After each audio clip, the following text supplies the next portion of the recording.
Well, today is Saturday, and got a late start this morning.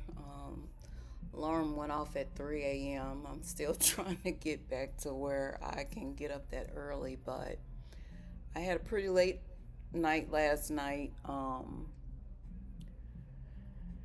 and got to bed a little late, but nevertheless, when the alarm went off, I woke up, grabbed my phone and started looking at the Bible app and tried to get into reading it or whatever, but I kept dozing off. So I finally decided to get up and get some coffee probably about an hour or so ago. Um, it's about 8:26 here in Dallas, Texas. And this is kind of late for me because usually I'm just a early bird, you know. And I'm trying to get back to doing that because when I get up that early, it gives me extra time during the day to get other stuff finished before I start the wind down after 5 and 6 o'clock in the evening. But nevertheless, I want to dive in right quick today in my personal Bible study and reflection. I'm still in the book of Genesis, where I'm examining a close look at Jacob's story. Let's just say that. Today I read about Jacob's agreement with Laban. And excuse me for the pauses. I'm trying to make sure I filter my thoughts. But again, this vlog of mine is supposed to be unfiltered, but I'm still trying to make sure that I'm mindful of what I post because I don't want to mislead nor confuse anybody. Okay. All right. Well, in the scripture that I looked at, it's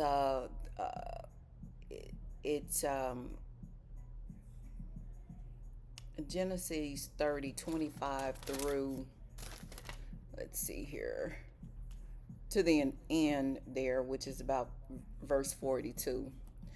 But in short, what I got out of what I read today was Jacob approaches Laban and finally says, I'm ready to go back to my land, back to my home, back to where I came from, pretty much. He says over in verse 29, excuse me, trying to look at this scripture. He says, um, give give me my wives and my children for whom I have served you, and let me go. For you know my service, which I have done for you. So he's ready to go. And you know what? I kind of don't blame him. He's been there probably over 14 years. So if we added up 7 years, he served for Leah, thinking he was getting Rachel. Then he served another 7 years for Rachel. So he put the work in to get these wives from his mother's brother, Laman. Okay, if I'm pronouncing his name right. But Laman is not quite ready for him to go, and I get it. He probably doesn't want to see his daughters leave. In those times, it wasn't quite like what it is today, where you can just hop in a car and take a 30-minute drive somewhere to go see your children once they marry off or whatnot, or hop on a plane. Um, they had to travel for days to get where they wanted to go. So I can understand, although Layman required much of Jacob for the price for his daughters. I can understand the hesitant in letting them go. Um, but after that, the scripture appears to me as if Laman goes in trying to convince Jacob to stay. You know, he asked Jacob pretty much name your wage. Look,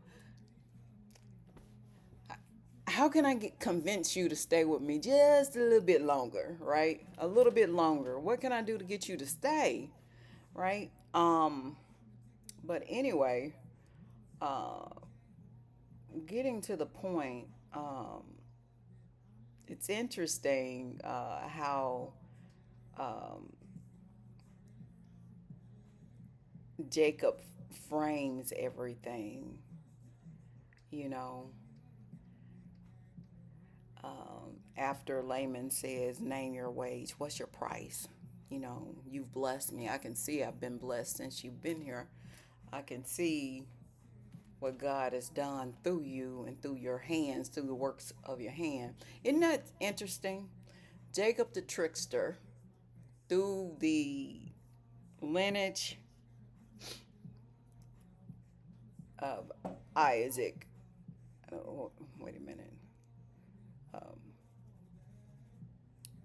this is, I believe, Rebecca's son. Rebecca's son. Yeah. Um, but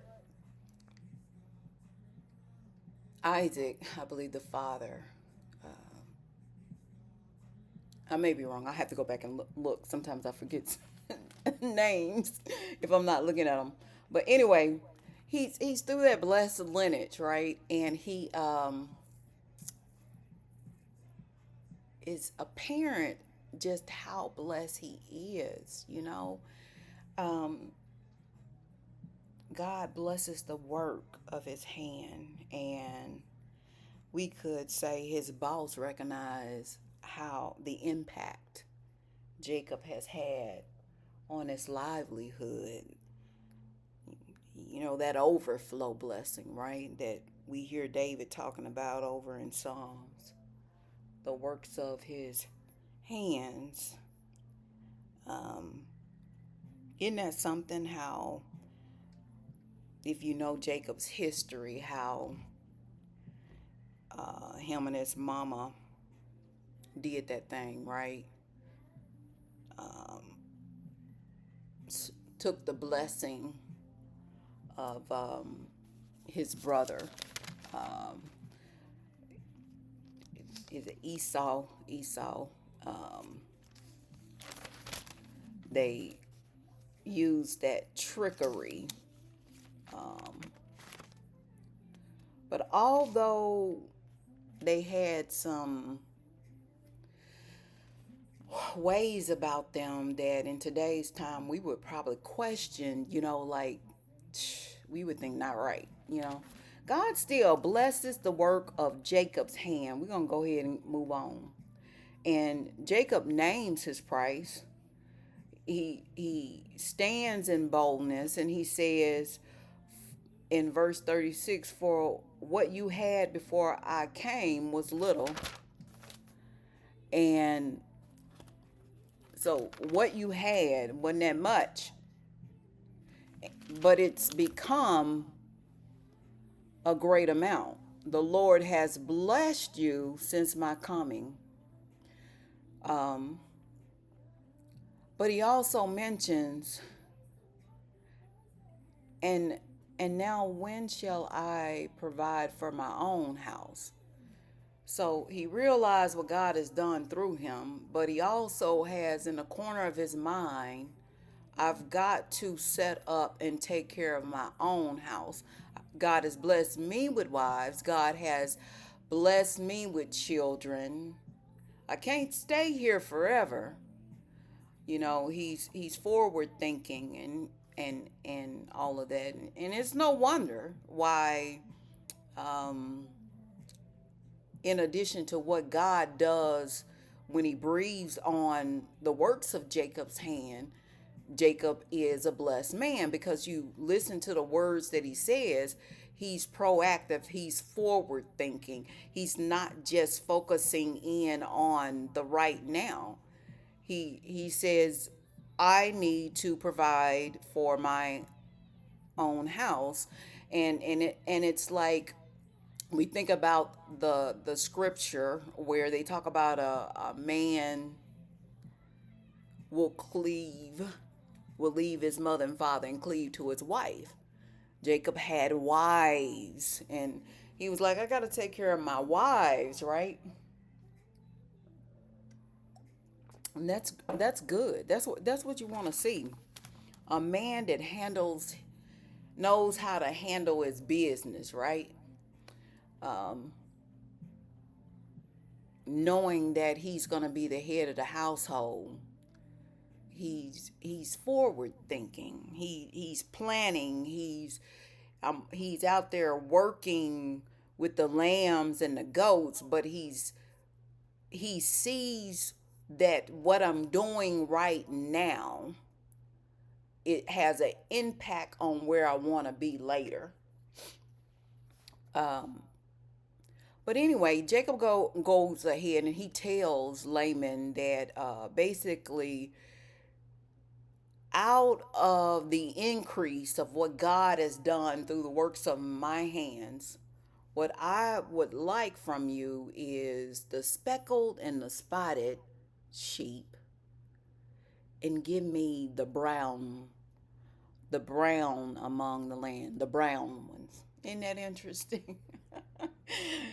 Oh boy, my mind tries to go in places it ought to not go, when they say the brown ones. Some of y'all be in leadership positions today where God has blessed you, right? But you don't want food with your own folks. You don't want them on your team. But sometimes, I know this ain't about that, but this is exactly where my head went when I read this. And I laugh because sometimes we get blessed, but we want to forget about our own people. And we forget the fact that sometimes God opens up doors and you say, oh, this is different, Linda. This ain't about that. But this is where my head went. And this vlog is about what God is dropping in my spirit when I read, okay? Whether you agree with it or not, here I am, Lord. This is what's in my mind and my heart. And I trust God with whatever He puts there.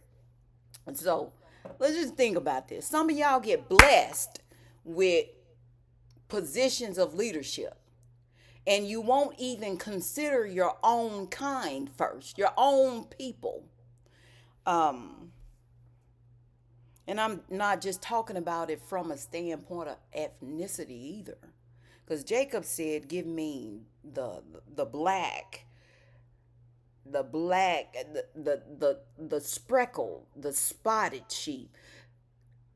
The give me those, and give me the brown lamb. That's what he said.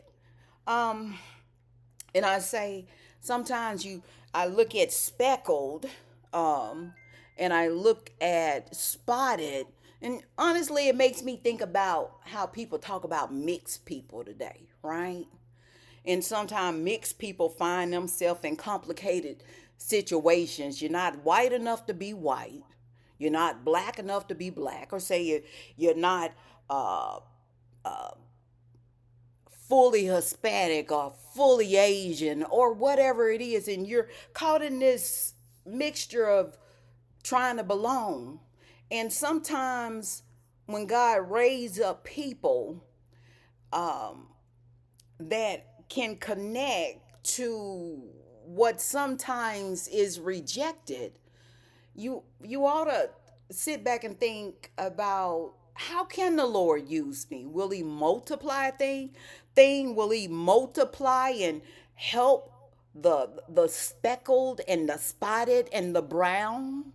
You know, Perhaps this is in my spirit right now because there's so many black people that's suffering at the hands of leadership right now, and there's so much fear if you say the wrong thing that doesn't line up with the thinking patterns of those who are in leadership in our nation today, people overthink whether or not they should be a help, right?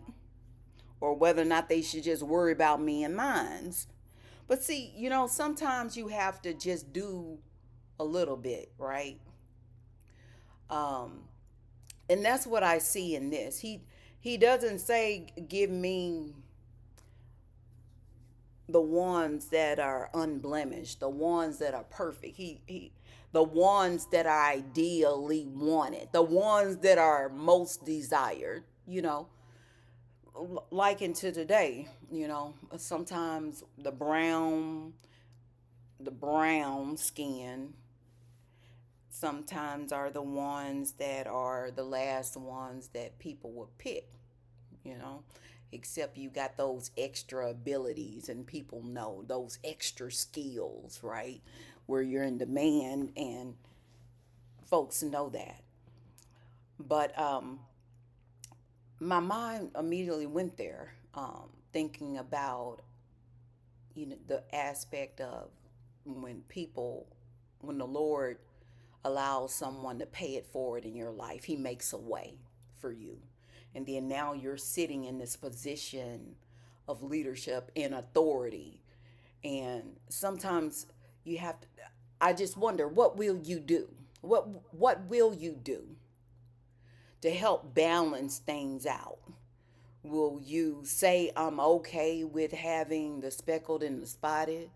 I'm okay with having the brown ones on my teams? Or will you say no and you just do like the rest of leadership that we see today? Just give me the ones that are like me. Um, let's fast forward because I don't want to get stuck on that. But I wanted you to know that's where my head went. May not be right, but that's where my mind went. But nevertheless, Laman agrees to this, and Jacob comes up with a plan of how to care for the sheep that he has. They segment them off. Jacob's are over here, Laman's are over here, and Jacob's is still putting the work in. But long story short, Jacob knows about, you know, how to a remedy. You know how you hear about these herbal remedies. I don't know. I'm not a sheep trip or sheep herder or whatever you call that. So I don't know whole lot about that area. And I don't have expertise in tending flock. So I'm gonna put that out there. But what I did notice in the scripture, it says that in verse 38 of Genesis chapter 30, it says that Jacob had a little remedy where he put it in the sheep's and the lamb water so that when they would drink, they would conceive, right? So that they would multiply. They would multiply. He had a plan, a man with a plan. God worked his hands. He used them. He blessed them, and he was thinking. He was thinking what we ought to do. How can we get there faster? How can we accomplish our goal? How can, while we're sitting here in this agreement of, remember Jacob was asked would he stay a little bit longer there with Laman? How can I still benefit while I'm here? Okay, he gave me the speckled and the spotted and the brown. But how can I benefit? So he's forward thinking and he thinks about a way how he can multiply those sheep and lambs and goats that he had got in exchange for him staying a little bit longer there at his father in law's compound. And the interesting thing is, God blessed it. God blessed it. Um, and I know this is not the first time I've heard this preached, and I've heard this preached so many different ways. And a lot of times I have those thoughts caught in my mind, but again, this is just something for my vlog. I don't want to focus on that, but I did highlight a couple things in my scripture today. I'm sorry about the screen moving, because today I'm using just my Bible here. But ooh, where's that camera? Okay, you'll notice that I highlighted that last scripture, and I may put it up on the screen later. I highlighted the last one in verse 30, where it says, "Thus the man became exceedingly prosperous." It didn't say prosperous, it said exceedingly prosperous. He had large flocks, female and male servants, camels and donkeys. But before that, it says that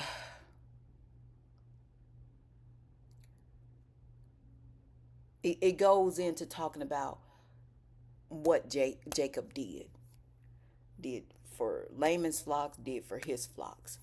But you know, I think about the aspect that Jacob was ready to go. He wanted to go, but he decided to stay. And in him deciding to stay, you think about choices, consequences. Um, in his decision to stay just a little bit longer, he was blessed, as the scripture declares. He became exceedingly prosperous. So the black, or shall we say the brown, um, the speckled and the spotted,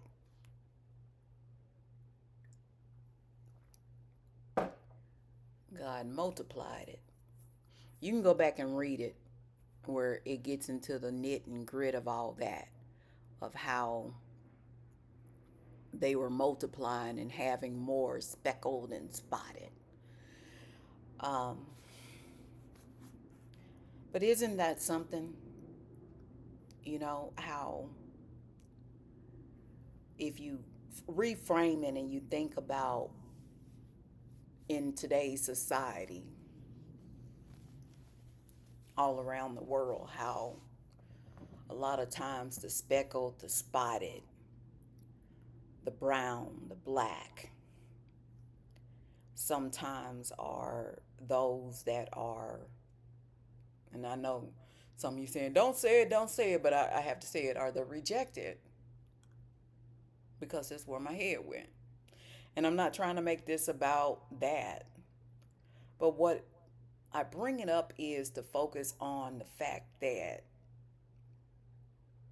God sees, and at the end, God has a choice as to what He decides to breathe on, right? And I believe today God is saying that though many people right now are feeling rejected, are in that brown, that speckled, that spotted um, group, being snatched out of homes, finding themselves at a moment no notice in a situation, with ICE or some police officer. but they got papers, they got legal papers, right?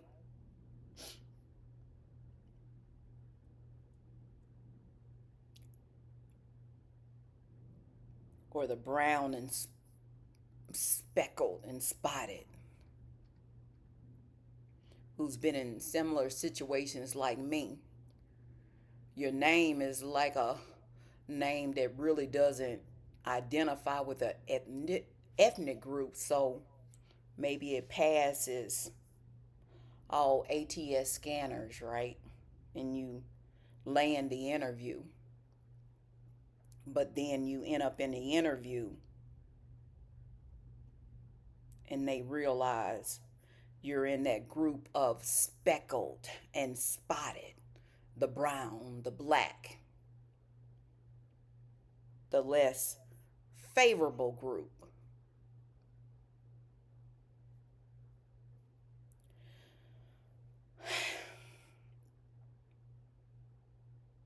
But God, this scripture encourages me today because I still believe in a God who sees the brown, the speckled, and the spotted. And just like Jacob boldly went to Laban and said, I'll take the brown, the speckled, and the spotted. That God is going to raise up leaders and put them in key places that are going to be okay with helping the brown, the speckled, and the spotted. So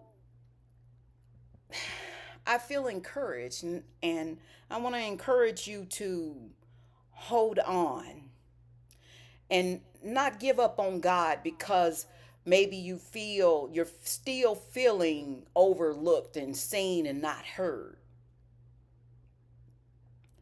But as Jacob did in his time, as he tended to the flocks of his brother-in-law, Laman, he still saw value in the speckled, the spotted, and the brown.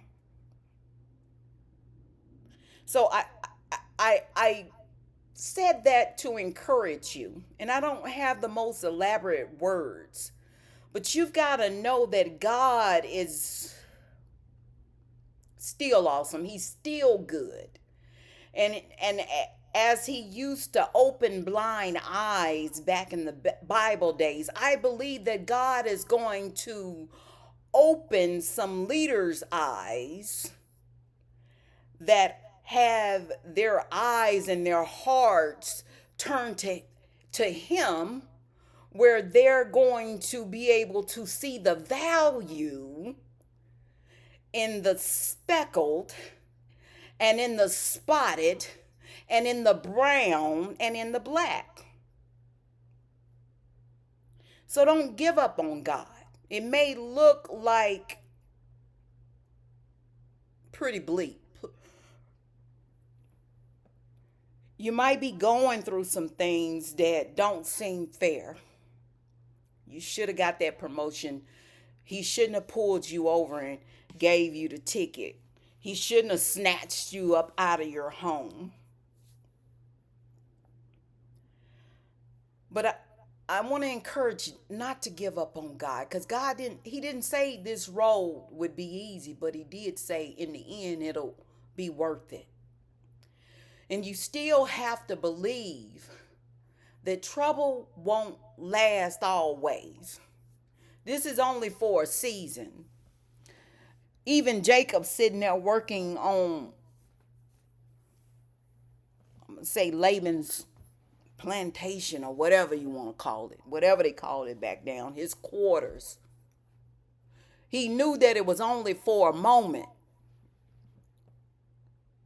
Jacob knew it was only for a moment. So I want to encourage you, just like Jacob, while you're in this temporary situation, whether you find yourself in jail, whether you find yourself on the unemployment line, whether you find yourself working a job where you just had to get that what they call survival job.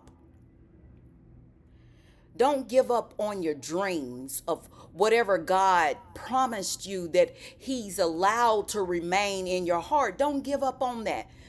Be forward thinking. Know that God is going to show up for you in His own timing. And He's going to do that thing because God still has a people in reserve, whether you know it or not, like He told Elijah. He always have a remnant in reserve. And y'all, I'm not talking just about those that are going to do the spiritual thing, because God promised to supply all our needs according to His riches and glory.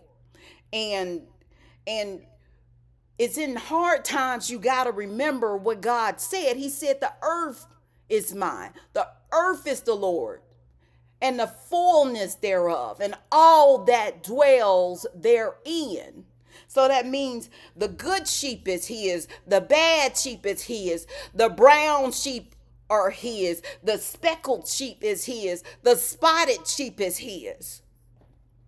And even though the speckled and the spotted and the brown and the black may be overlooked, may be less desirable, God's going to show up. And the way He shows up sometimes is how He works with, He chooses people like, in this scenario, Jacob, that could see the value in the speckled, the spotted, the brown, and the black. So don't give up on God. You know, as they say, stay with it. Stay with your hope. Keep the faith. Keep believing even though you can't see it.